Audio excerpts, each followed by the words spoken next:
54쪽을 보시면 경계 설정 기준이 나와 있고 일반적인 경계 설정 기준이 나와 있고요. 여기 기억, 니은 반드시 출제된다고 생각하셔야 됩니다. 거의 2년에 한 번씩은 거의 매해 출제가 되는데요. 기억은 조금 이따가 보실 거고 니은을 보시겠습니다. 니은, 지상 경계의 구획을 형성하는 구조물 등의 소유자가 다른 경우에는 기억의 ABC의 규정에도 불구하고, 즉 ABC 규정은 무시하고라는 뜻이에요. 무시하고 그 소유권에 따라 지상 경계를 결정한다라고 돼 있죠. 그 소유권에 따라 지상 경계가 결정이 됩니다. 이것이 의미하는 바가 뭐냐면 이런 뜻이에요.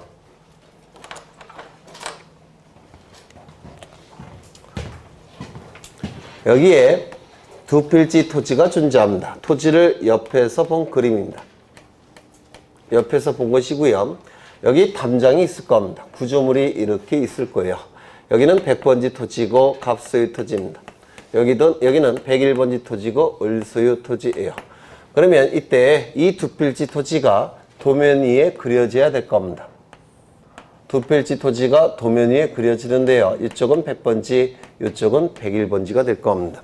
그러면 100번지 토지와 101번지 토지의 경계가 결정이 돼야지만 여기에 경계를 그릴 수가 있다는 겁니다. 101번지 토지와 100번지 토지와 101번지 토지의 경계를 먼저 결정해야지만 여기에 그 경계를 그릴 수가 있다는 겁니다. 물론 측량을 통해서 그릴 겁니다. 왜냐하면 여기가 널쩍하죠. 여기가 널쩍하니까 여기를 기준으로 결정을 할 것인지 여기를 기준으로 결정할 것인지, 아이고 이게 딱 가운데가 와야 되는데 여기를 기준으로 결정할 것인지 여기를 기준으로 결정할 것인지 먼저 결정이 된 다음에 여기 딱 그려야 될 겁니다. 이거 이해가 되십니까? 그렇죠. 네, 어려운 건 아니니까. 그러면 어디를 기준으로 여기에 경계를 그려야 되겠습니까? 1, 2, 3번 중에서. 왜요? 네? 그냥 그게 합리적으로 보여서? 네? 그건 아니고요. 이 경계를 규율하는 법은 아까 민법이라고 그랬죠. 민법 상린 관계에 관한 규정에는 이러한 규정이 있어요. 이 담장은 인접토지 소유자가 절반씩 소유한다라는 규정이 우리 민법에 있습니다. 절반씩 소유하는 겁니다. 그렇다면 어디를 기준으로 결정이 돼야 되겠습니까? 가운데를 기준으로 결정할 수밖에 없더라는 겁니다. 그렇죠? 그래서 2번을 기준으로 경계가 결정이 되더라는 겁니다. 절반씩 소유하기 때문에 그렇습니다. 그런데 만약에 이 구조물이 담장이 갑 단독 소유라고 한다면 얘기가 달라집니다. 왜 갑이 단독 소유겠습니까? 갑이 설치했으니까 갑 단독 소유일 겁니다. 갑이 어떻게 설치할 수 있었습니까? 여기가 자신의 토지니까 갑이 설치할 수 있었던 겁니다. 따라서 이때는 어디를 기준으로 경계가 결정이 돼서 도면에 그려져야 되겠습니까? 당연히 3번이 되는 겁니다. 이거 이해가 되십니까? 그렇죠. 이때는 이게 경계가 될 겁니다. 만약에 을 소유라고 한다면 얘기가 또 달라지겠죠. 이게 을 소유라고 한다면 경계는 어디가 되겠습니까? 당연히 여기가 될 수밖에 없을 겁니다. 따라서 원칙은 중앙을 기준으로 경계가 결정이 돼서 도면 위에 그려져야 되겠지만 이 구조물의 소유권에 따라서 경계는 바뀔 수가 있더라는 겁니다. 소유권에 따라서 경계를 결정하는 경우도 예외적으로 존재하더라는 겁니다. 이거 이해가 되십니까? 그렇죠. 네. 그래서 우리 공간정보법에서도 민법의 내용이 들어가는 겁니다. 이게 그래서 민법을 기본법이라고 부르는 거예요. 두 번째, 아이고.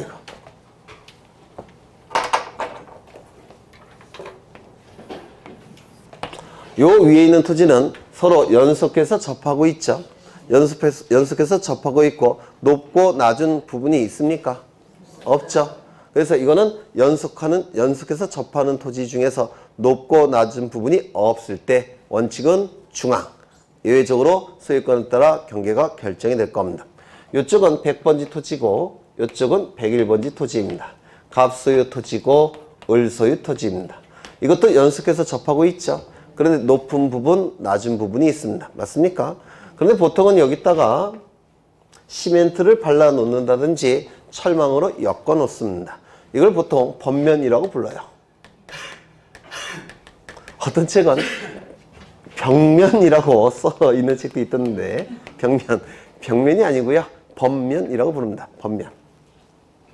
그러면 어디를 기준으로 여기에 그려야 될 것인지 문제가 되더라는 겁니다. 1번, 2번, 3번. 어디를 기준으로 경계가 결정이 돼서 도면 위에 그려져야 되는지가 문제가 되더라는 겁니다. 어딜까요? 3번. 이유는 비가 굉장히 많이 온다면 여기부터 무너지기 시작해서 여기도 무너지고 할 겁니다. 맞습니까? 그래서 만약에 여기나 여기를 기준으로 경계가 결정이 돼서 도면 위에 그려진다면 비가 엄청나게 내렸을 때 경계가 도면 위의 경계를 다시 고쳐서 그려야 됩니다. 맞습니까? 그걸 막기 위해서 무너지지 않는 부분 여기를 기준으로 경계가 결정이 되는 겁니다. 어디라고요? 하단부. 무너지지 않는 부분인 하단부를 기준으로 해서 경계가 결정이 돼서 도면 위에 그려질 겁니다. 이거 이해가 되십니까? 그런데 만약에 마찬가지로 이것도 여기에 시멘트를 갑이 설치했다면 경계는 하단부, 마찬가지로 하단부가 되겠지만 만약에 을이 설치했다면 어디가 경계가 되겠습니까? 당연히 1번이 될 수밖에 없습니다. 이를 뭐라고 얘기하느냐면 원칙은 하단부가 원칙이지만 예외적으로 소유권에 따라 경계가 결정되는 경우도 있더라는 겁니다. 만약에 이 부분은 갑소유고 그 다음에 이 부분은 을소유라고 한다면 당연히 여기가 경계가 될 겁니다. 맞습니까? 소유권에 따라 경계가 결정되는 경우도 존재할 수가 있다는 겁니다.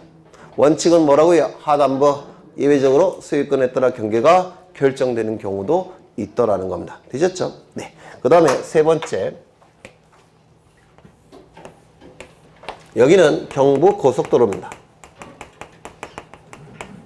그리고 이쪽은 101번지 토지고 이쪽은 100번지 토지고 갑소유 토지고 여기는 아마 국가소유가 될 겁니다. 국도니까 국가소유가 될 겁니다. 그러면 어디를 기준으로 경계가 결정이 돼서 그려져야 될지 여기에 문제가 되더라는 겁니다. 이걸 절토된 부분이라고 불러요. 파인 부분. 절토된 토지라고 부르는데요. 어디를 기준으로 경계가 결정이 되는지 1번, 2번. 여기 물론 여기도 시멘트가 발라져 있다든지 철망이 엮여져 있죠. 고속도로 옆에 보면. 그렇죠. 어디를 기준으로 경계가 결정이 돼야 될지 문제가 됩니다. 이때는 여기를 기준으로 경계를 결정합니다. 왜냐하면 보통 이 도로는 도로공사가 관리하죠.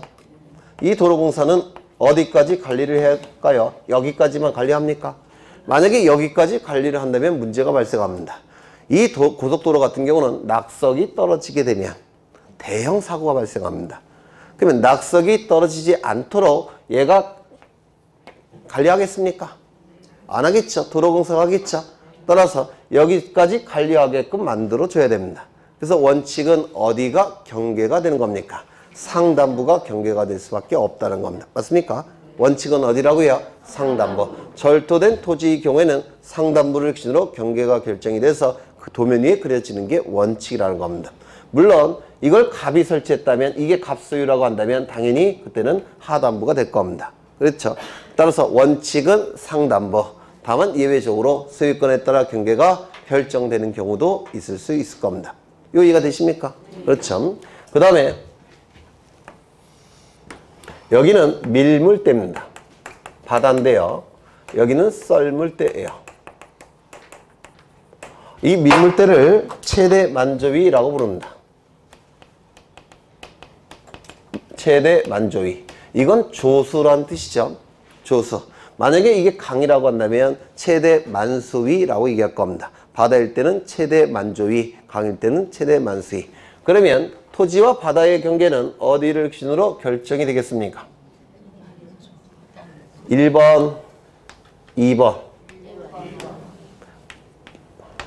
이때는 1번을 기준으로 경계가 결정이 됩니다. 만약에 2번을 기준으로 경계가 결정이 돼버리면 이 부분은 밀물대는 바다가 됐다가 썰물대는 토지가 됐다가 밀물대는 바다가 됐다가 썰물대는 토지가 됐다. 이게 자꾸 이게 바뀌게 돼요. 그렇죠? 이 부분이 그렇죠? 따라서 이렇게 바다가 됐다가 토지가 됐다가 이런 것들이 나타나지 않도록 하기 위해서는 어디를 기준으로 경계가 결정될 수밖에 없습니까? 최대 만조위. 여기가 기준이 돼서 바다가 결정이 되는 거 아니에요. 토지와 바다가 나눠지는 겁니다. 토지와 바다의 경계는 최대 만조위, 강일 때는 최대 만수위가 되는 겁니다. 이거 이해가 되십니까? 그렇죠. 여기를 뭐라고 부르냐면 이 부분을 갯벌이라고 불러요. 또는 간석지라고 얘기합니다.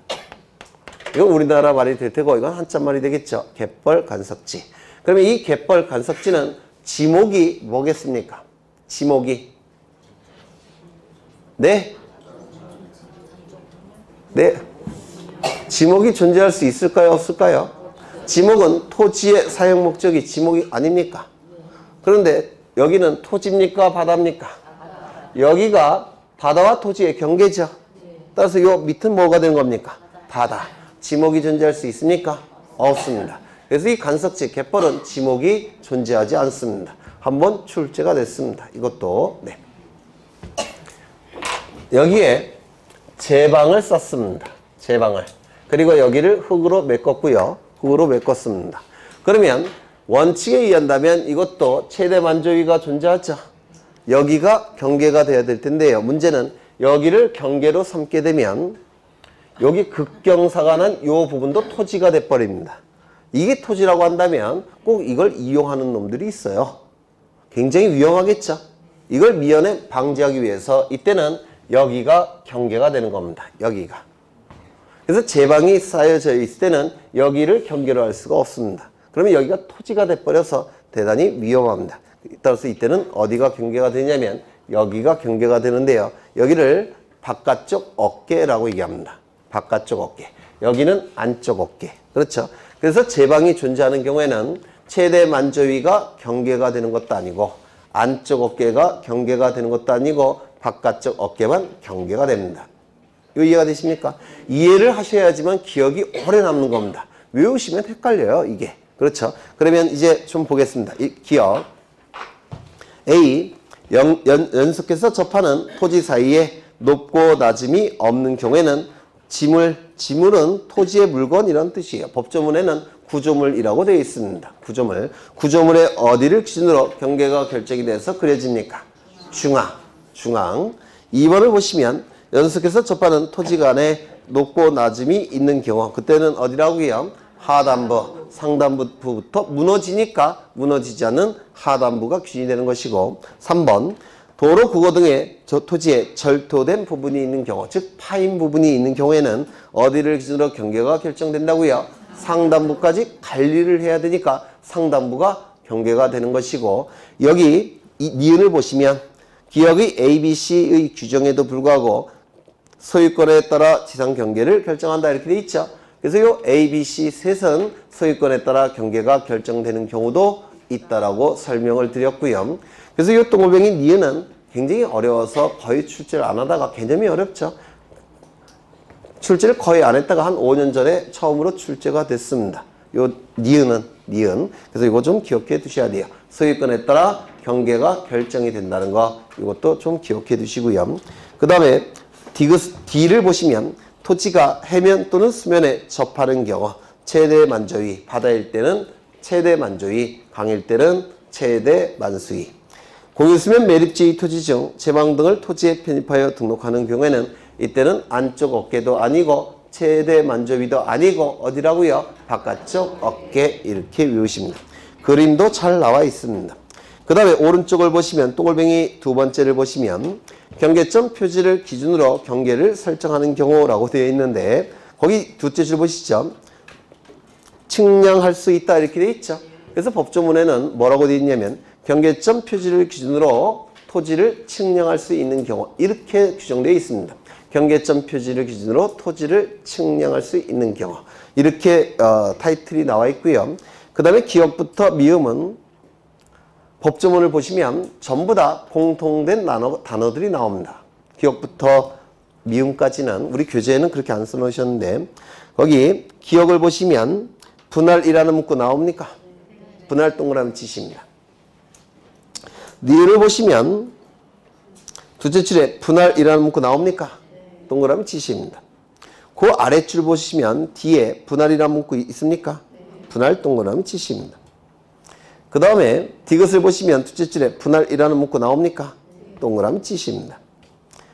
그 다음에 리을을 보시면 법조문에 어떻게 되어 있냐면 한 일필지 일부에 대하여 소유권 이전, 매매 등을 위하여 필요하거나 토지 이용상 불합리한 지상경계를 시정하기 위하여 필요한 경우 또는 관계 법령에 따라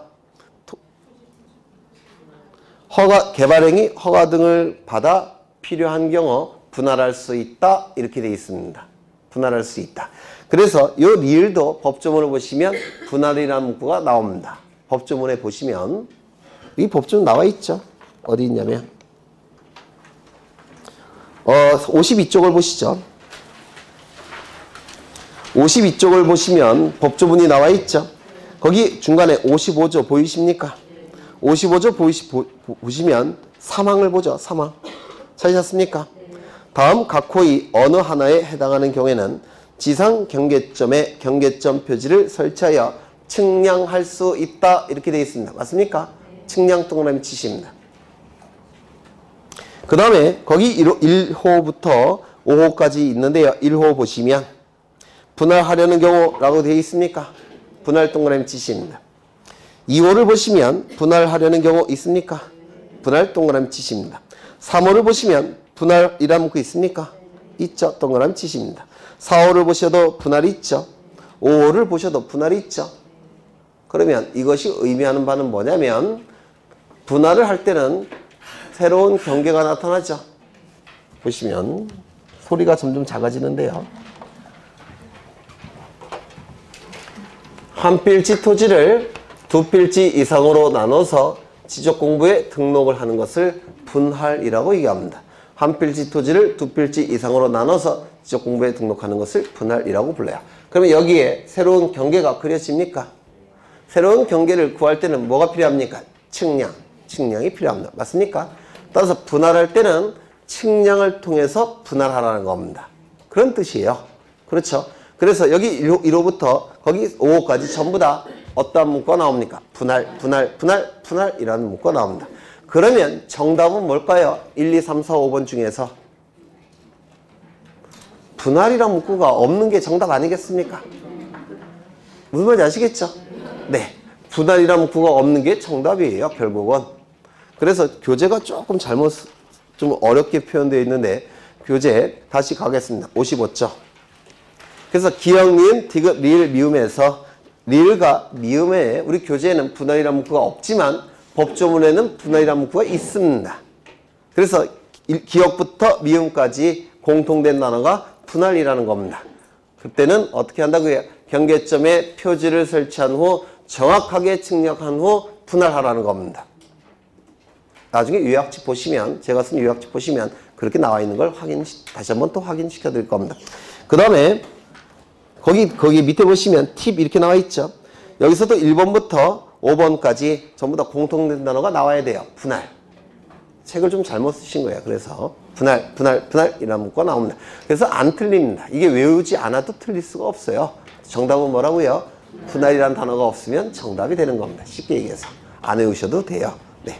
그 다음에 거기 3번을 보시면 건물을 걸리게 건물에 걸리게 경계 설정하는 경우 이렇게 되어 있는데요.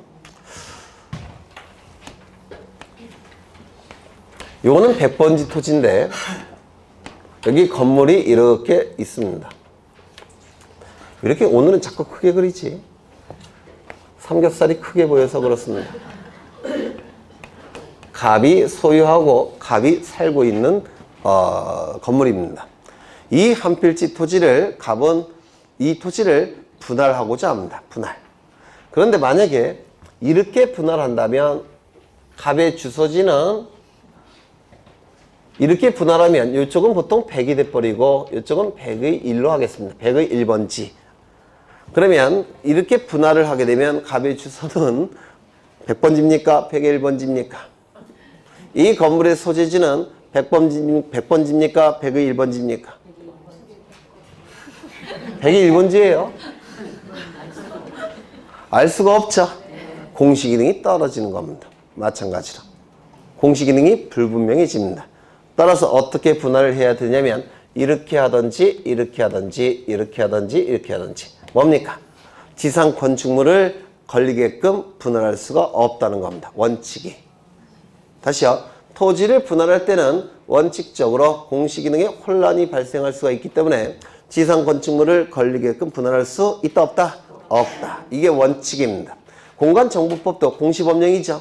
공시기능에 혼란이 발생하기 때문에 그렇습니다. 그런데 예외적으로 지상 건축물을 걸리게끔 어쩔 수 없이 분할하는 경우도 있을 겁니다. 그게 4가지예요. 4가지니까 얼마나 출제하기 좋겠습니까?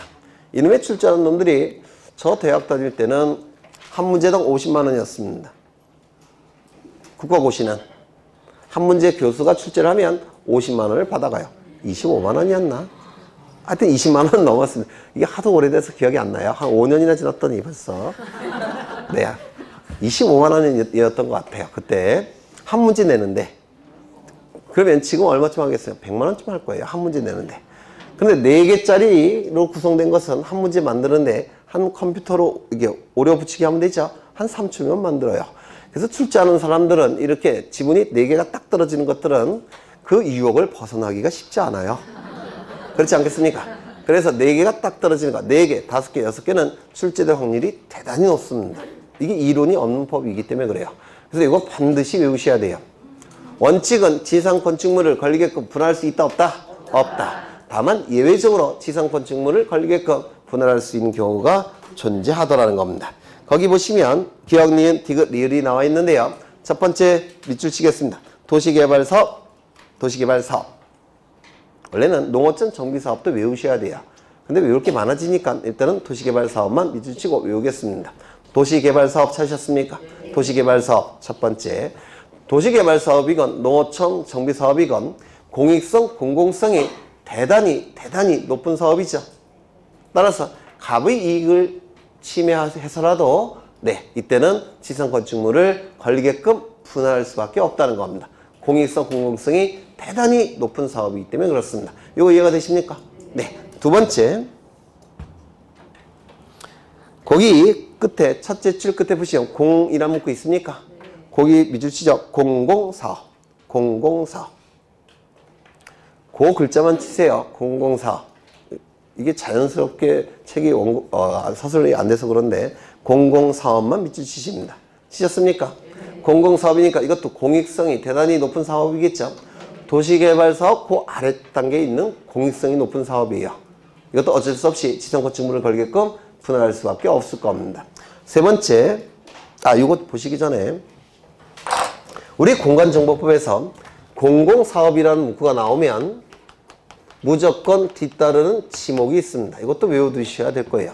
지금은 못 외우시더라도 나중에는 반드시 외우셔야 됩니다. 뭘까요? 철, 제, 전, 구, 유, 수. 아까 임야대장, 임야도에 등록되는 지목 외운 적 있죠? 혹시 외우실 수 있습니까? 철제, 전구, 유수까지. 그리고 묘목도입. 철제, 전구, 유수, 묘목도입. 그렇죠? 아까 철제, 전구, 유수는 나중에 또 써먹는다 그랬죠? 여기 지금 써먹겠습니다. 철제, 전구, 유수, 학도. 공공사업이라는 문구가 나오면 뒤에 반드시 철제, 전구, 유수, 학도 지목이 나옵니다. 예전에는 잘 안 냈는데 요즘은 낼 게 없어요. 그래서 이것마저도 냅니다. 뭡니까? 철도용지. 제는 뭡니까? 제방. 천은 하천. 구는 국어. 유는 유지. 수는 수도용지. 학은 학교용지. 도는 도로. 그런데 여기다가 하나 대 이렇게 끼워 넣습니다. 이 안에다가 대 이렇게. 그러면 틀린 지문이 되는 겁니다. 이렇게도 출제를 합니다. 그래서 이거 외워두셔야 돼요. 공공사업 다음에는 반드시 뒤따르는 지목이 철제, 전구, 유수, 학도. 네, 오늘 제가 기분이 좋으니까 이건 못 외우시더라도 이건 외울 수밖에 없어요. 1년 내내. 한 100번도 더 할 거니까 이것만큼은 오늘 외우십니다. 공공사업. 첫 번째 외운 게 뭡니까? 도시개발사업. 두 번째 외운 게 뭐죠? 공공사업. 세 번째 보겠습니다. 세 번째 보시면 두째 줄에 도시관리계획선이라는 문구 보이십니까? 정확하게는 그건 오타인데요. 도시군관리계획선입니다. 출제는 이렇게 될 겁니다. 도시군관리계획선. 정확하게는 도시군 관리 계획선. 이것도 도시와 군이 관리하는 계획선이죠. 이것도 공익성이 중시되는 영역입니다. 전부 다 공익성, 공공성과 관련되어 있는 거예요. 첫 번째 외운 거 뭐 기억나십니까? 첫 번째 뭡니까? 도시개발사업. 두 번째는 공공사업. 세 번째는 도시군 관리계획선. 그렇죠. 그 다음에 네 번째는 법원의 확정 판결. 확정 판결 외우십니다. 확정 판결. 밑줄. 판결은 당연히 공익성이 있겠죠. 국가기관이 한 거니까 법원의 확정 판결. 그래서 네 가지 외우십니다. 그때는 지상 건축물을 걸리게끔 토지를 분할할 수 있다 없다? 있더라는 겁니다. 예외적으로. 다시 네 개니까 좀 외우고 하죠. 첫 번째 도시개발사업, 두 번째 공공사업, 세 번째 도시군 관리계획선, 네 번째 확정 판결. 외우셨습니까? 네, 외우셨으면 이제 잊어버리셔도 돼요. 네. 처음부터 암기 안 되는 것과 암기한 다음에 잊어버리는 거는 하늘과 땅 차이죠. 네, 이제 잊어버리셔도 돼요. 물론 다음에 또 외우시라고 할 겁니다. 그 다음에 이제 면적을 보겠습니다. 면적. 원래는 지적 공부까지 해야 되는데 못했네요. 토지를 옆에서 본 건데요. 여기서부터 여기까지가 100번지 토지고요. 100번지 토지입니다. 그리고 갑이 소유하는 토지가 될 겁니다. 이 토지를 도면 위에 그립니다. 이 100번지 토지를 도면 위에 그리고자 합니다. 그러면 이 토지를 도면 위에 그릴 때 어떠한 모양을 그리냐면 이 토지를 공중에서 봤을 때, 위에서 내려다 봤을 때 그 모양을 여기다가 그리는 겁니다. 위에서 내려다 봤을 때 그 토지의 모양이 여기에 그려집니다. 그러면 위에서 내려보다 보게 되면 높은 부분, 낮은 부분이 구분이 될까요? 구분되지 않을 겁니다. 맞습니까? 그렇죠. 아니 5m 밑에서 위에서 내려다보는데 왜 구분이 안 되냐 이렇게 따지시면 안 돼요. 한 2km, 3km 위에서 그 모양이 도면 위에 그려지는 겁니다. 그러면 위에서 내려다봤을 때 이 모양과 이 토지의 모양과 이 토지의 모양은 같을까요? 이 부분과 이 부분이 같을까요? 다를까요? 같은 겁니다. 맞습니까? 왜? 위에서 내려다봤을 때 높은 부분, 낮은 부분이 구분이 안 되니까 위에서 내려다봤을 때 토지의 모양은 결국은 이 모양이 되는 겁니다. 이 모양이 여기에 그려지는 겁니다. 이거 이해가 되십니까? 안 되세요? 되시죠? 네. 이때 이걸 뭐라고 부르냐면 경사면이라고 부릅니다. 경사면. 그 다음에 요 부분이 여기에 그려진다고 그랬죠? 이걸 뭐라고 부르냐면 수평면이라고 불러요. 수평면이라고 부릅니다. 그러면 여기에 그려졌을 때 이게 뭡니까? 넓이. 수평 면적이 되겠죠? 여기의 면적은 뭐가 되겠습니까? 경사 면적이 될 겁니다. 맞습니까? 경사 면적. 그래서 이 넓이가 뭐냐면 경사 면적이라고 부르고 또는 지표상의 면적이라고 부릅니다. 경사 면적, 지표상의 면적 같은 뜻이에요. 그 다음에 이 모양이 여기에 그려진다고 그랬죠? 그래서 이 면적을 뭐라고 부르냐면 수평 면적 또는 도면상의 면적이라고 부릅니다. 이 면적을 경사 면적 또는 지표상의 면적, 지표면이죠. 이 면적을 뭐라고 부른다고요? 수평 면적, 도면상의 면적 이렇게 얘기를 합니다. 그러면 우리 공간정보법이 규율하는 부분은 이쪽이겠습니까? 이쪽이겠습니까? 이쪽이 되는 겁니다. 저쪽은 민법이 적용이 될 때고 이쪽이 바로 공간정보법이 적용이 되는 겁니다. 따라서 우리 공간정보법에서의 면적이라 하면 이 면적을 얘기하는 겁니다. 맞습니까? 이걸 생략해서 공간정보법상의 면적은 도면상의 면적을 의미하는 겁니다. 저쪽은 민법에서 다루는 것이고 이쪽이 공간정보법이 적용되는 영역입니다. 여기까지 이해가 되십니까? 그렇죠. 그런데 이걸 아까 뭐라고 얘기했습니까? 경계점과 경계점 간의 최단거리 직선 이를 뭐라고 불렀습니까? 경계라고 불렀죠. 맞습니까? 경계를 그리기 위해서는 뭐가 필요합니까? 측량. 측량을 통해서 경계가 그려집니다. 이 토지를 측량을 해서 여기다가 경계를 그립니다. 경계가 그려지면 그 안에 들어오는 넓이가 면적이 되죠. 맞습니까? 그 면적을, 요 면적을 측정해내는 겁니다. 그린 다음에. 여기다가 그린 다음에 여기서 면적을 측정해내는 겁니다. 그래서 측량이란 용어와 측정이란 용어를 같다고 오해하시는 분이 있는데, 측량은 저기 토지 위에서 하는 것이 측량. 측량을 통해서 경계가 그려지면 그 그려진 경계를 기준으로 해서 면적을 구해내는 것을 측정. 의미가 다른 겁니다. 이건 의미가 같다고 설명하신 분도 있는데 그건 잘못된 거예요. 토지 위에서 구할 때는 측량, 도면 위에서 구할 때는 측정, 이렇게 얘기합니다. 그 차이점 느끼십니까? 느끼시죠? 네. 그러면 이 면적을 측정하는 방법은 두 가지가 있는데요. 첫 번째, 측량을 통해서 여기 경계가 그려지면 그 안의 넓이를 구해야 되겠죠. 맞습니까? 그 안의 넓이를 구하는 방법이 뭐가 있냐면 전자, 면적, 측정기라는 기구를 사용해서 이 면적을 구해냅니다. 이 면적을 측정해내요. 측량을 통해서 도면 위에 경계가 그려지면 그 그려진 경계를 기준으로 해서 전자 면적 측정기를 사용해서 면적을 측정해냅니다. 이 전자 면적 측정기는 이렇게 생겼어요. 뭐 정확한 건 아닌데. 배드민턴 채, 테니스 라켓처럼 생겼습니다. 전자 면적 측정기. 이건 신형이고요. 구형도 있어요. 구형은 이렇게 생겼습니다. 비슷하죠? 네. 이러한 측정 기구를 이용해서 도면 위에서 측정해냅니다. 이게 바로 전자 면적 측정기를 사용한 방법이라고 부릅니다. 그런데 이 경계점이 좌표값으로 수집되는 경우도 있겠죠. 즉 좌표값이 있는 경우도 있겠죠. 그 좌표값이 있을 때는 그 좌표값을 컴퓨터에 입력합니다. 그러면 컴퓨터에 입력을 한 다음에 이 면적을 계산해내는 프로그램을 돌려요. 그러면 알아서 컴퓨터가 면적을 구해냅니다.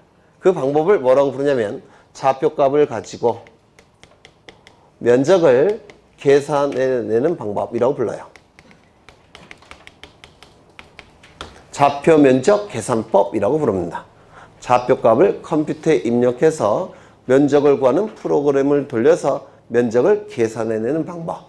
이걸 좌표 면적 계산법이라고 부릅니다. 그래서 전자면적 측정기는 도면 위에서 눈으로 저 기구를 이용해서 면적을 측정해내는 방법이고, 좌표 면적 계산법은 컴퓨터가 면적을 계산해내는 방법입니다. 어느 것이 더 정밀할까요? 정확할까요? 이쪽이 훨씬 정확할 겁니다. 맞습니까? 이쪽이 훨씬 정확하게 됩니다. 그럼 이제 책을 좀 보겠습니다. 거기 의의를 보시는데 58쪽에 의의를 보시는데 첫째 줄 보시면 수평 면적이라는 문구 있습니까? 수평 면적 밑줄 치시고요. 꼭 기억하셔야 합니다. 그 다음에 그 둘째 줄 보시면 도면상에서 측정된 것 이런 표현이 있죠. 이게 바로 전자 면적 측정기를 사용해서 측정한 겁니다. 그 다음에 옆에 보시면 경계점 좌표 등록부를 비치하는 지역에서는 면적은 좌표로 계산한다 이렇게 돼 있죠. 이때는 이것을 좌표 면적 계산법이라고 얘기할 겁니다. 좌표 면적 계산법이 훨씬 정밀한 측정 방법이 될 겁니다. 그 다음에 면적의 단위는 제곱미터 단위로 표시한다 이런 표현이 있죠. 제곱미터 단위. 지금은 평 단위를 쓰지 않습니다. 330제곱미터는 100평이에요. 100평. 그래서 원칙은 미터법에 의해서 미터법이라는 법이 있습니다. 이 미터법에서 면적은 제곱미터 단위를 써야 된다고 규정되어 있습니다. 그러면 평 단위를 쓰면 안 되느냐? 안 돼요. 그것도 미터법 위반 행위를 저지른 겁니다. 위법 행위를 저지른 거예요. 감옥에 가실 수 있습니다. 그런데도 평을 쓰고 싶다. 그러면 가로를 친 다음에 이렇게 써야 됩니다. 그래서 아파트 분양 공고 보면 다 이렇게 나오죠. 네. 그래서 제곱미터 단위를 쓰는 게 원칙입니다. 그 다음에 면적 측정의 대상이 나와 있는데요. 요 옆에 별표 치십니다.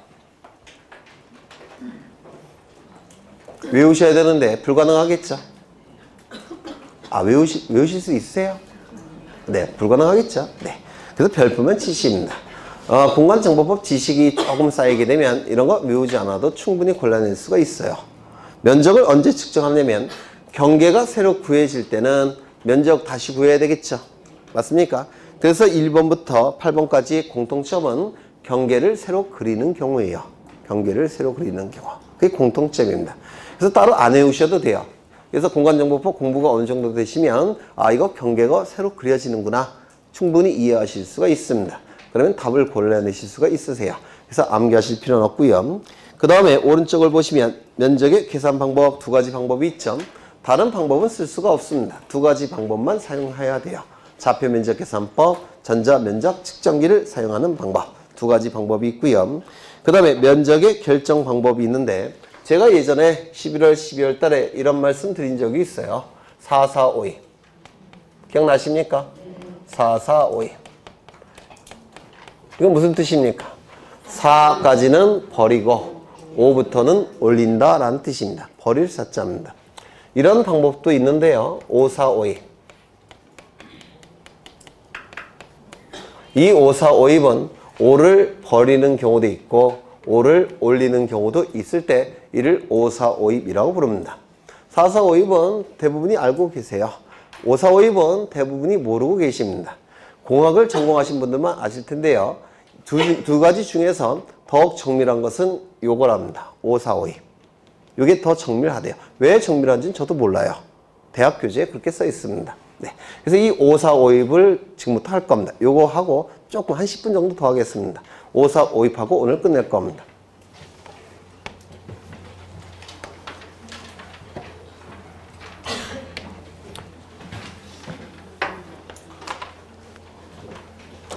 우리 공간정보법에서 축척은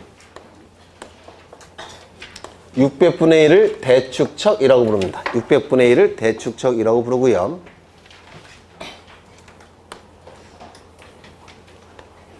대축척은 소축척에 비해서 정밀도가 높습니까? 떨어집니까? 높겠죠? 정밀할 겁니다. 600분의 1은 그 다음에 1200분의 1 2400분의 1 3000분의 1 그 다음에 6000분의 1 그 다음 맞나? 1200분의 1 2400분의 1 3000분의 1 600분의 1 하나 더 써야 되는데 1000분의 1 그 다음에 1200분의 1 2400분의 1 3000분의 1 그 다음에 6000분의 1 이를 소축척이라고 부릅니다. 소축척이라고 부르고요. 대축척이니까 정밀하겠죠. 소축척이라고 하면 정밀도는 어떨까요? 떨어질 겁니다. 맞습니까? 그렇죠. 정밀하니까 면적이 지적공부에 등록이 될 때는 상세하게 등록될 겁니다. 그렇겠죠. 여기는 정밀도가 떨어지니까 지적공부에 등록이 될 때는 위쪽보다는 덜 상세하게 등록할 겁니다. 맞습니까? 그렇겠죠. 그 다음에 소축척일지라도 경계점, 좌표, 등록부가 비치된 지역의 경우에는 좌표값이 있으니까 좌표 면적 계산법으로 컴퓨터가 면적을 상세하게 구할 수 있습니다. 맞습니까? 다시요. 소축척일지라도 경계점 좌표 등록부가 있다면 좌표 등록부에 좌표값이 등록되어 있기 때문에 좌표값을 가지고 면적을 컴퓨터가 상세하게 구해낼 수 있죠. 맞습니까? 그래서 좌표 등록부가 있다면 설령 소축척일지라도 이쪽으로 가는 겁니다. 이렇게 등록을 하게 될 겁니다. 그러면 소축척이면서 동시에 경계점, 좌표, 등록부가 없는 경우에만 이쪽으로 갈 겁니다. 이거 이해가 되십니까? 그렇죠. 그러면 이 상세하게 등록한다는 얘기는 면적은 두 개의 지적공부에 등록이 되는데요. 이 두 개도 오늘 외우고 가십니다.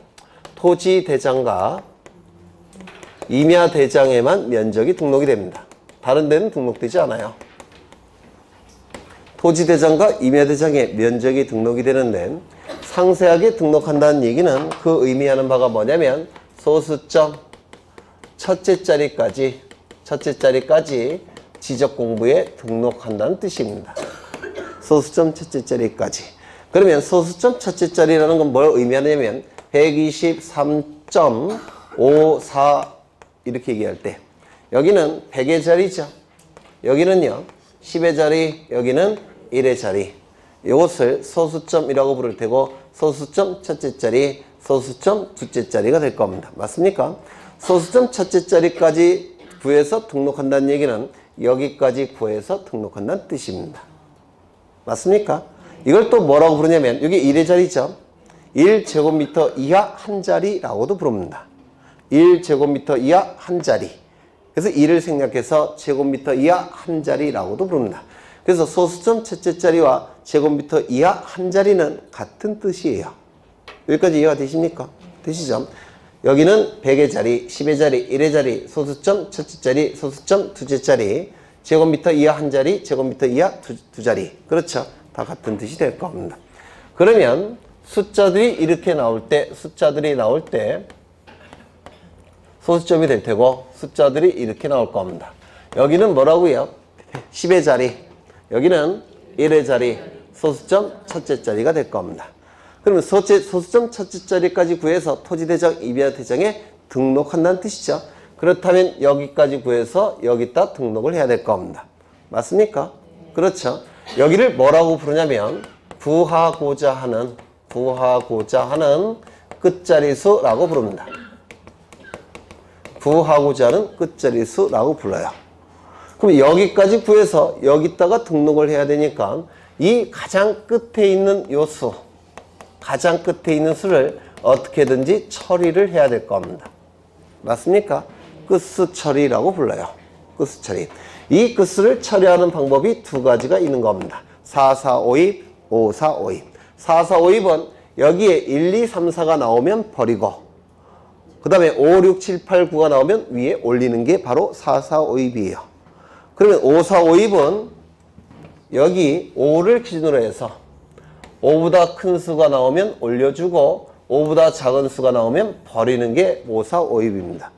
다만 5일 때 올리는 경우도 있고 버리는 경우도 있다고 그랬죠. 뭐 갖고 판단하느냐면 구하고자 하는 끝자리 숫자 갖고 판단합니다.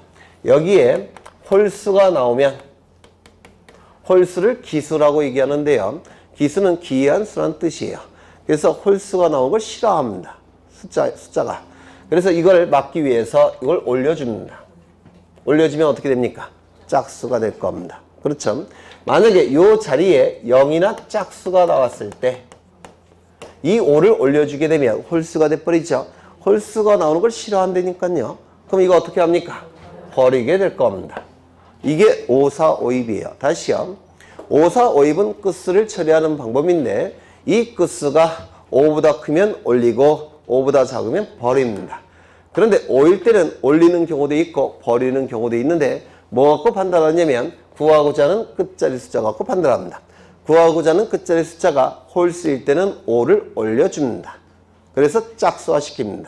그리고 구하고자 하는 끝자리 숫자가 0이나 짝수일 때는 5를 버려서 짝수를 유지시킵니다. 이걸 5452이라고 부르는데요. 예를 들겠습니다. 123.27입니다. 그러면 소수점 첫째 자리까지가 구하고자 하는 수죠. 끝수를 처리할 겁니다.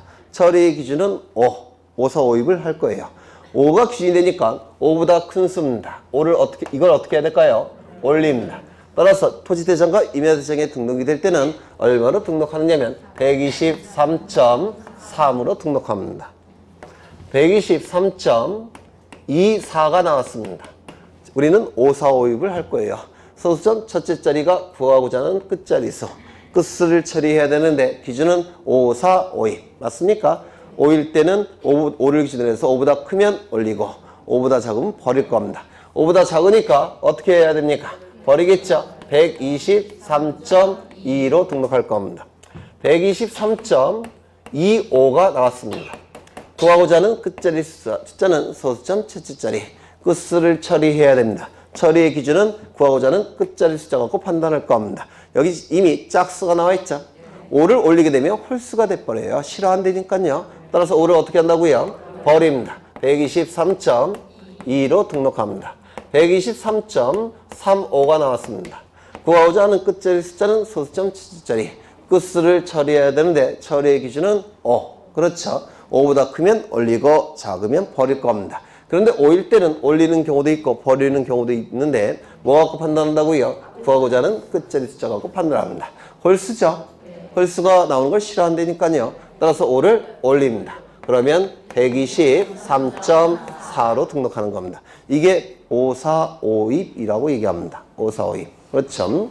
그런데 문제는 뭐냐면 컴퓨터를 이용해서 계산을 해봤더니 0.0001이 나왔습니다. 그러면 소수점 첫째 자리는 어디입니까? 소수점 첫째 자리 여기죠. 그러면 0.0 이렇게 등록해야 될 겁니다. 소수점 첫째 자리니까 문제는 면적이 0이 될 수 있습니까? 없습니까? 없어요. 면적은 0이 될 수는 절대로 없습니다. 그럼 뭐로 등록할 수밖에 없습니까? 가장 작은 숫자인 이렇게 등록할 수밖에 없습니다. 이를 뭐라고 부르냐면 최소 면적이라고 불러요. 최소 면적.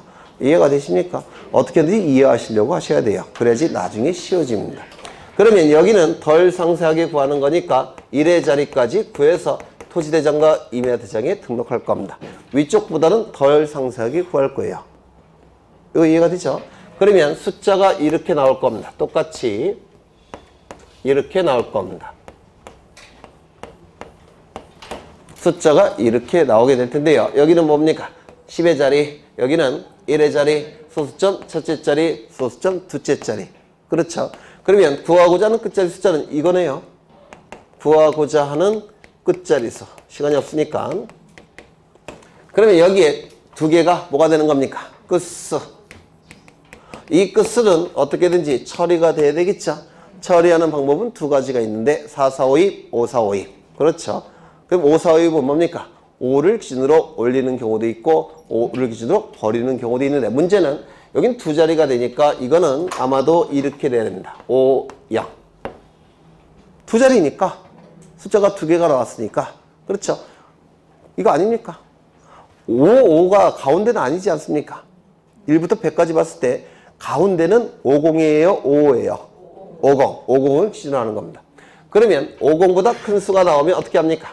무조건 올리고 50보다 작은 수가 나오면 무조건 버리게 될 겁니다. 50일 때 문제가 될 텐데요. 이때는 50일 때는 버리는 경우도 있고 올리는 경우도 있는데 뭐 갖고 판단한다고요? 네. 구하고자 하는 끝자리 숫자가 판단하겠죠. 여기가 홀수라고 한다면 50은 올릴 테고 여기가 0이나 짝수라고 한다면 50은 버리게 될 겁니다. 이게 5452이에요. 5452 중에서 다수견해입니다. 다수견해. 그러면 좀 보시면 123점 얼마랄까? 49가 나왔습니다. 123.49가 나왔습니다. 컴퓨터를 이용해서 계산해 봤더니 토지대장, 임야대장에 등록할 때는 1의 자리까지 구해서 등록하겠죠. 그러면 얼마로 등록해야 됩니까? 123으로 등록할 겁니다. 123.51이 나왔습니다. 얼마로 등록해야 될까요? 124로 등록할 겁니다. 123.50이 나왔습니다. 50은 끝에 있는 0은 안 써주죠. 근데 50이라고 생각하고 그걸 기준으로 하는 겁니다. 이게 다수견해예요. 그러면 구하고자 하는 끝자리 숫자라고 판단할 텐데 이것이 홀수일 때는 올려서 짝수화 시킨다고 했죠. 얼마입니까? 124. 124.50이 나왔습니다. 즉 124.5가 나왔다는 겁니다. 그러면 이거는 50이니까 5니까 뭐 갖고 판단합니까? 구하고자 하는 끝자리 숫자 갖고 판단하죠. 이미 짝수네요. 올려주면 홀수가 되죠. 싫어한다니까요. 홀수는 기수라고 해서 기수는 기한수라는 뜻이에요. 그러면 얼마로 등록합니까? 124로 등록하는 겁니다. 이게 5452이에요. 마찬가지로 컴퓨터를 이용해서 계산해 봤더니 이렇게 나왔습니다. 문제는 1의 자리까지 수집해서 등록을 하는 건데 1의 자리 여기 아닙니까? 그러면 이렇게 등록해야 되는데 면적이 0이 나올 수가 있습니까? 없겠죠. 따라서 어떻게 할 수밖에 없습니까? 1제곱미터. 이를 최소 면적이라고 얘기할 겁니다. 5, 4, 5, 2의 방식이에요. 그러면 책을 보겠습니다. 면적의 결정 방법 1번, 2번 나와 있죠? 네, 다 설명이 된 거예요. 아마 읽어보시면 뭔 말인지 모를 겁니다. 머리에 연기가 나실 거예요. 이 글자대로 출제가 되는 게 아니라 이 방식을 적용해서 숫자로 출제하니까 이거 모르셔도 돼요. 5, 4, 5, 2의 방식만 이해하시면 득점이 되는 겁니다. 이게 물론 여러분을 신뢰할 수 없으니까 다음에 또 할 거예요. 다음 순환 때도 4월 달에 할 때까지 할 겁니다. 쉬워질 때까지. 네. 왜요? 다음에 하면 안 되나요? 네. 여기까지 보겠습니다. 오늘은 5, 4, 5, 2 처음 들어보셨죠? 들어보셨나요? 공학계통에서는 다 아신대요. 공학계통. 네. 고생하셨고 오늘은 여기까지 볼 거고요. 좀 진도가 조금 처져 있는데 다음에 지적 공부에서 아마 측량점까지 진도가 나가지 않을까 싶어요. 다음 시간에는 측량점까지 고생하셨고 다음 주에 뵙겠습니다. 수고하셨습니다.